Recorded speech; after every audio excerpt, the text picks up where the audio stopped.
श्री गणेशाय नमः। श्री राधा कृष्णाभ्याम नमः। श्री गुरुदेवाय नमः। राधे राधे मित्रों, आप सभी का स्वागत है आपके अपने YouTube चैनल कृष्णदास में।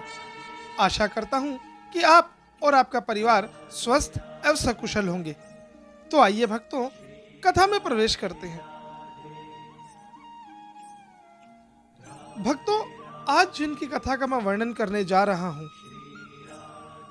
इनकी जो जीवन काल की जो प्रमुख विशेषता है वह यह है कि इनकी भक्ति को,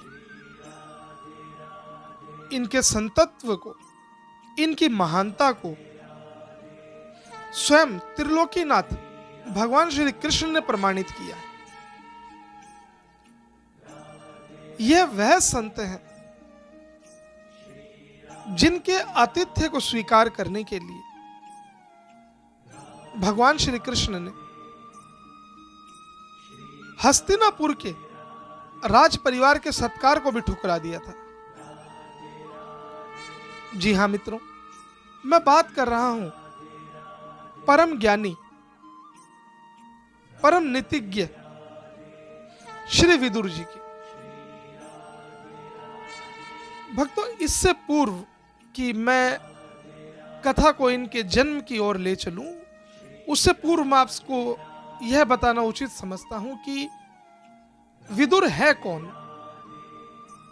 और किस कारण से इनका पृथ्वी पर जन्म हुआ। भक्तों, कालांतर में मांडव्य नाम के एक परम तपस्वी, परम तेजोमय महान ऋषि थे। वह परम त्यागी थे। इसी कारण वह केवल एक छोटी सी कुटिया बना के रहा करते थे और वहीं एक वट वृक्ष के नीचे बैठकर साधना किया करते थे। एक समय की बात है कि उस राज्य में कुछ चोरों ने चोरी की और जब वह लोग उस चोरी के सामान को, उन आभूषण रत्न आदि को लेकर जब जा रहे थे, तो मार्ग में मांडव्य ऋषि की कुटिया पड़ी और उन्होंने मांडव्य ऋषि से झूठ बोलकर सहायता मांगी कि यह धन हमारा है और कुछ चोर, कुछ लुटेरे हमारे पीछे हैं, वह हमारी हत्या करके हमारा धन लूटना चाहते हैं।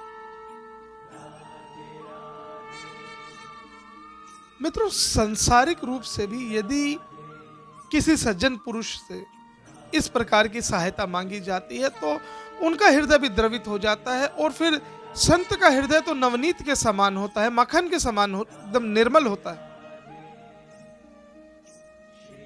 इसी बात पर विचार करते हुए मांडव्य ऋषि ने उनसे सहायता का आश्वासन दिया और उन्हें छुप के निकल जाने का एक सुगम मार्ग बताया।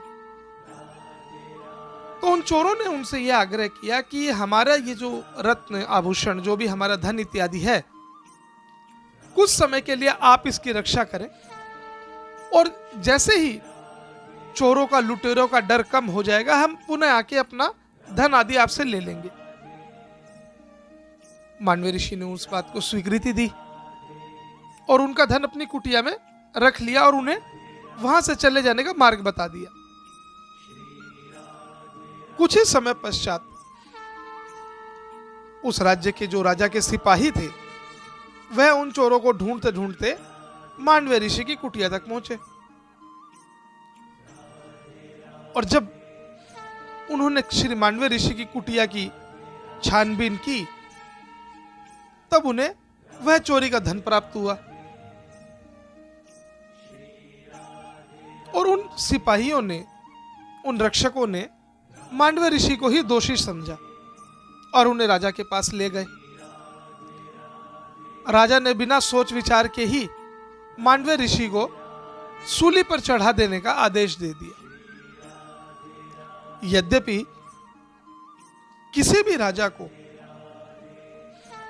किसी भी निर्णय में पहुंचने से पूर्व उस घटनाक्रम की जांच पड़ताल करना आवश्यक होता है, किंतु समय की गति इतनी विचित्र होती है, जो प्रभु की लीला होती है वह इतनी विचित्र होती है कि प्रथम वह मनुष्य के विवेक को ही हर लेती है।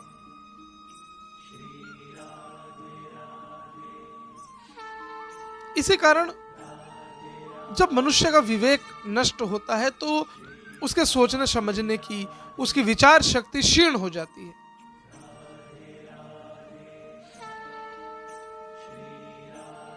इसीलिए उस राजा की विवेक नष्ट होने के कारण उसने मांडव्य ऋषि को मृत्युदंड का आदेश दिया। किंतु जो मांडव्य ऋषि थे यह कोई साधारण मनुष्य नहीं थे, यह एक परम तपस्वी थे। इसीलिए जब अनेकों बार मांडव्य ऋषि को सूली पर चढ़ाने का प्रयास किया गया तो उन्होंने अपने तपोबल से अपनी रक्षा की, और जब अनेकों बार जब मांडव्य ऋषि को सूली पर चढ़ा गया किंतु सब विफल रहा, तो सैनिकों ने यह बात जाके राजा को बताई कि हमने अनेकों प्रयास किए किंतु उन्हें लेश मात्र भी क्षति नहीं पहुंचती है। न जाने ऐसी कौन सी दिव्य शक्ति है जो इन ऋषि की रक्षा कर रही है।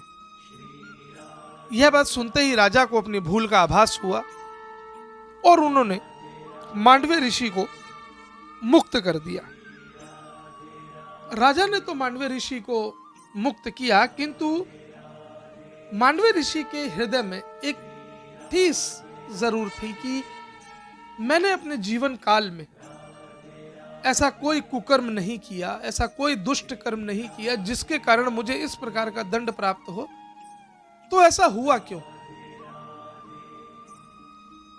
इस प्रश्न का उत्तर जानने के लिए मांडव्य ऋषि श्री धर्मराज, जिन्हें हम यमराज के नाम से भी जानते हैं, उनके पास गए और उन्हें जाके सारा घटनाक्रम बताया और उनसे पूछा कि हे धर्मराज, मैंने जाने या अनजाने में ऐसा कौन सा अपराध किया जिसके कारण मुझे यह दंड प्राप्त हुआ? इस बात को सुनकर तब यमराज ने कहा कि देखिए, कोई भी कार्य बिना कारण के नहीं होता। यदि इस ब्रह्मांड में, इस संसार में कोई भी कार्य घटित होता है, कोई भी घटना घटित होती है, तो निश्चित ही उसका कोई ना कोई कारण होता है। और आपको ये जो दंड मिला, इसका कारण ये था कि जब आप अल्पायु थे, आप बाल्यावस्था में मात्र 12 वर्ष की आयु के बालक थे, उस समय एक पतंगा, जो एक कीट होता है, उड़ता है, जो तितली के जैसा दिखता है, उसके पूंछ में आपने बाल बुद्धि के कारण एक कांटा चुभा दिया था, जिसका दंड आपको मिला। भक्तों, इस प्रकरण के द्वारा मैं आपका ध्यान इस ओर आकर्षित करना चाहता हूं कि एक तितली की पूंछ में बाल बुद्धि के कारण, अज्ञानता के कारण कांटा चुभाने के लिए जब महान तपस्वी, महान ऋषि मांडव्य को मृत्यु दंड प्राप्त हो सकता है, तो आज के युग में जहां पाप कर्म, दुष्कर्म, पापाचार, भ्रष्टाचार, अनाचार, यह करना एक मनुष्य के लिए एक नैतिक कर्म बन चुका है। अज्ञानता के कारण किए हुए जब अपराध का इतना भयानक दंड मिल सकता है, तो आज जो मनुष्य जानबूझकर नित्य प्रति झूठ बोलना, पाप करना, इन कर्मों में इतना संलग्न हो चुका है कि उसे इस बात का भान ही नहीं कि इसका दंड कितना भयानक हो सकता है। और कुछ लोग तो ऐसे भी हैं जिन्हें यह तक पता है कि इस कर्म का दंड बहुत ही अनुचित होगा, बहुत ही दुष्परिणाम इस कर्म का मिलेगा, किंतु अपनी वासना के वशीभूत होकर भी वे यह कर्म करते हैं। अस्तु, धर्मराज की यह बात सुनकर मांडव्य ऋषि को बहुत क्रोध आया उन्होंने कहा कि बाल्य अवस्था एक मंदबुद्धि अवस्था होती है। उस समय व्यक्ति को भले बुरे का इतना ज्ञान नहीं होता और अनजाने में किए हुए कर्म का इतना बुरा दंड देना, यह आपके धर्म नियम के विरुद्ध है। धर्मराज, आप धर्मराज हैं, आप न्याय के देवता हैं। तो जब आप न्याय के देवता हैं तो आप इस प्रकार का अन्यायपूर्ण कार्य किस प्रकार कर सकते हैं? यह कर्म जो आपने किया है यह पूर्ण रूप से अनुचित है और आपको भी इसका दंड भुगतना पड़ेगा। आपको मनुष्य रूप में एक शूद्र योनि में जन्म लेना पड़ेगा। अपितु धर्मराज होने के कारण आपकी बुद्धि और आपका विवेक सदा ही बलशाली रहेगा, किंतु आजीवन काल तक आप अपने जीवन की समस्याओं को ही सुलझाने में लगे रहेंगे, ऐसा मेरा श्राप है।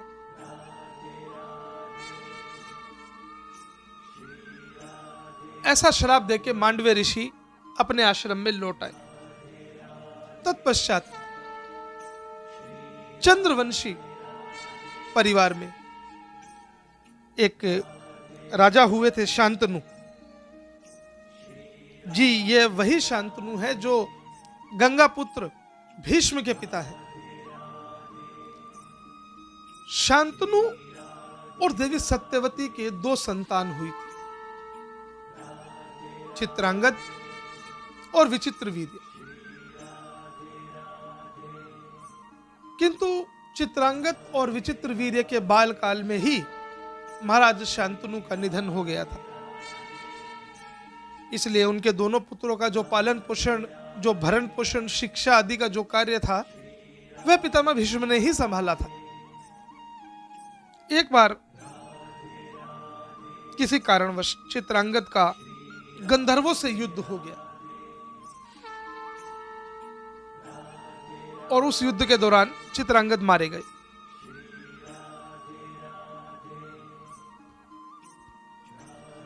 जब चित्रांगद का निधन हो गया, उनकी वह वीर गति को प्राप्त हुए, तो भीष्म ने विचित्रवीर्य को राजगद्दी पर आसीन कर दिया।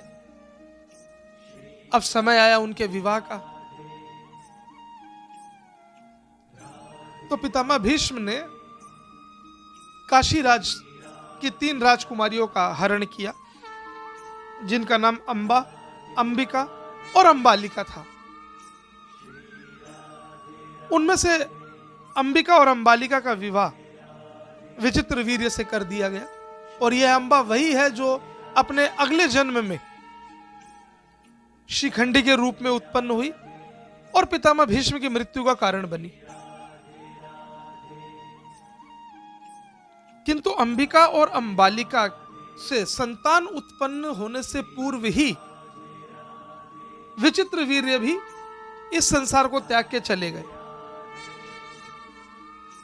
अब हस्तिनापुर जैसे महान राज्य के सामने जो सबसे बड़ी समस्या थी वह थी राज्य के उत्तराधिकारी की,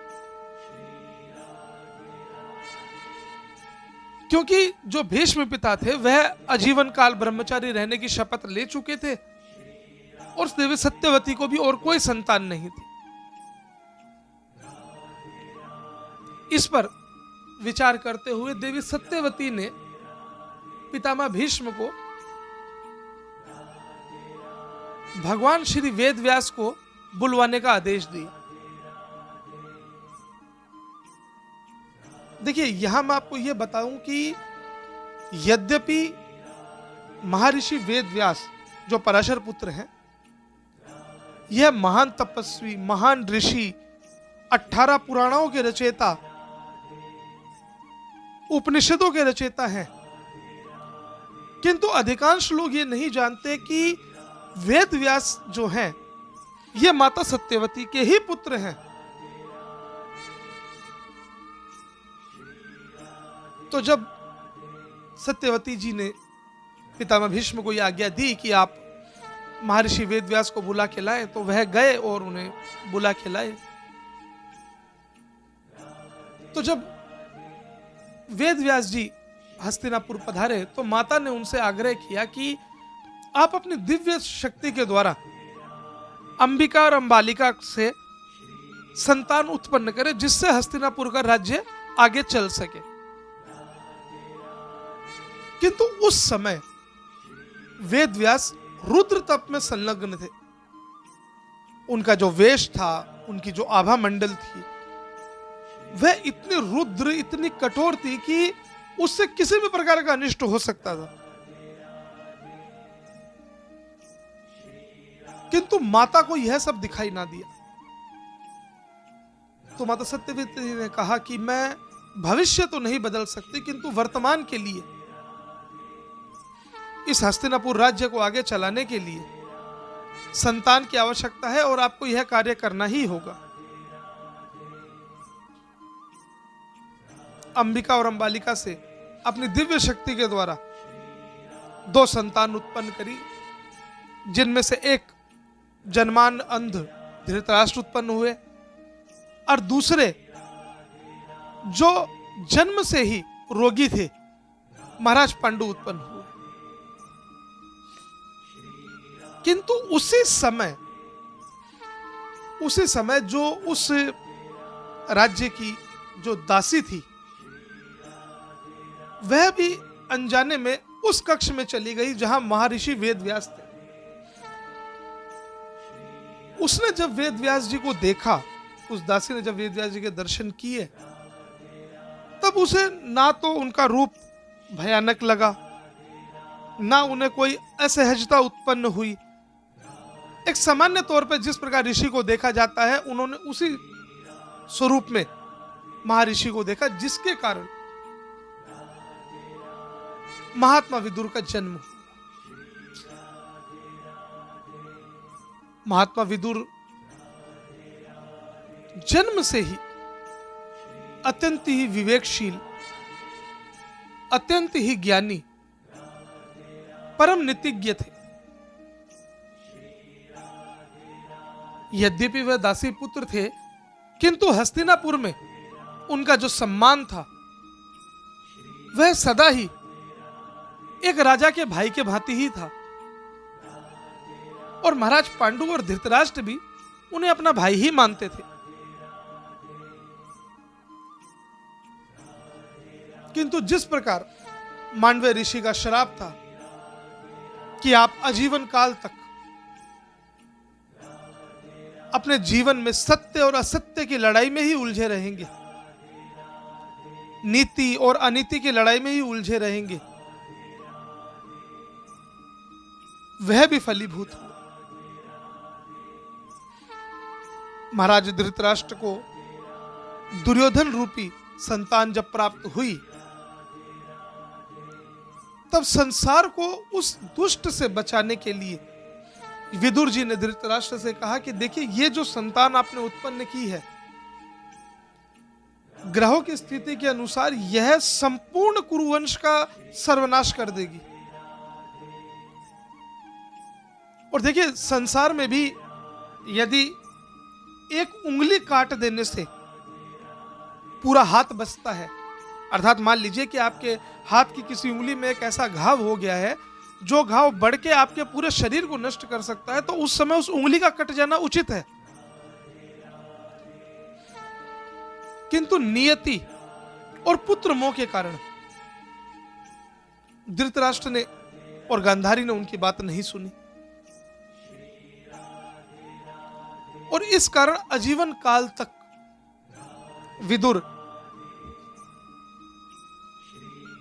जिनका कई बार दुर्योधन ने अपमान भी किया और धर्मात्मा पांडु पुत्रों को बचाने के लिए भी अनेकों प्रयत्न आजीवन काल तक वह करते रहे।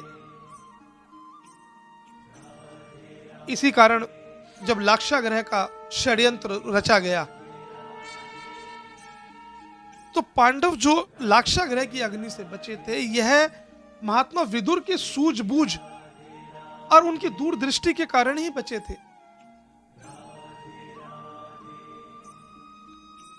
आगे चल के जब महाभारत का युद्ध शुरू हुआ, तो उससे पूर्व ही महात्मा विदुर ने राजपद का त्याग कर दिया था, क्योंकि वह युद्ध में भाग किस प्रकार ले सकते थे कि जिन्हें अपनी गोद में खिला के बड़ा किया, जिन्हें अपने संतान से अधिक प्रेम किया, उन्हें मरते हुए वह नहीं देख सकते थे। इस संसार में सबसे बड़ा दुख यही है, यदि पिता के आगे पुत्र मारा जाए तो उससे बड़ा दुख और कोई नहीं होता। कहते हैं कि पिता के कंधे पे जो पुत्र की अर्थी का बोझ होता है वह पृथ्वी से भी भारी होता है। इसीलिए महात्मा विदुर ने उस युद्ध में भाग नहीं लिया। किंतु इतनी समस्याओं के बीच में भी, इतनी जटिल परिस्थितियां जो आजीवन काल तक विदुर जी के जीवन में रही, उसके विपरीत भी उनका हृदय सदा श्री कृष्ण में ही रहता था। देखिए, संसार में मुख्य रूप से जो परिस्थितियां होती है, मनुष्य का स्वभाव, उसका जीवन, सब कुछ उन परिस्थितियों के अनुरूप होता है कि जिनके जीवन में यदि किसी प्रकार की विपदा है, कोई परेशानी है, तो वह उसी के अनुसार जीते हैं। किंतु यहां बिल्कुल उल्टा था। यह जो परिस्थितियां थी या जो किसी भी कार्य का दुष्परिणाम था, वह सब विदुर जी के सिर्फ शारीरिक रूप तक ही सीमित था। हृदय तो उनका सदा श्री कृष्ण में ही संलग्न रहता था। इसीलिए जब भगवान श्री कृष्ण शांति दूत बनकर आए तो उन्होंने हस्तिनापुर के राजभोग को त्याग कर महात्मा विदुर के घर साग रोटी खाना उचित समझा। भक्तों, आप अनुमान लगाइए कि स्वयं त्रिलोकीनाथ, गोलोक स्वामी, लक्ष्मीपति श्री कृष्ण जिसके घर भोजन के लिए आए, जिसका आतिथ्य स्वीकार करें, उसके भाग्य की सराहना तो ब्रह्मा भी नहीं कर सकता, एक साधारण जीव की तो क्या बात है।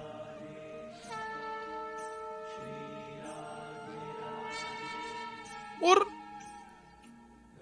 महात्मा विदुर की भक्ति की जो कक्षा थी, जो उन कहते हैं ना कि एक स्टेज लेवल उनकी भक्ति का ऐसा था कि जिस समय श्री कृष्ण अपने परम धाम गोलोक को जा रहे थे, उस समय उन्होंने अपने परम मित्र, परम सखा, परम भक्त, अपने चचेरे भाई श्री उद्धव जी से कहा था कि आपके पास विदुर जी आएंगे और आपको उन्हें यह दिव्य ज्ञान देना ही होगा, जो दिव्य ज्ञान श्री कृष्ण ने अंतिम समय में उद्धव जी को दिया था। अस्तु, आगे चल के उद्धव जी का विदुर जी का संवाद हुआ, जिसमें अनेक ज्ञान की बातें कही गई। किंतु जब ये सारा प्रकरण समाप्त हुआ और विदुर जी हस्तिनापुर पधारे, तो वहां उन्होंने देखा कि जो धृतराष्ट्र है उसकी दशा बहुत ही दयनीय थी। यद्यपि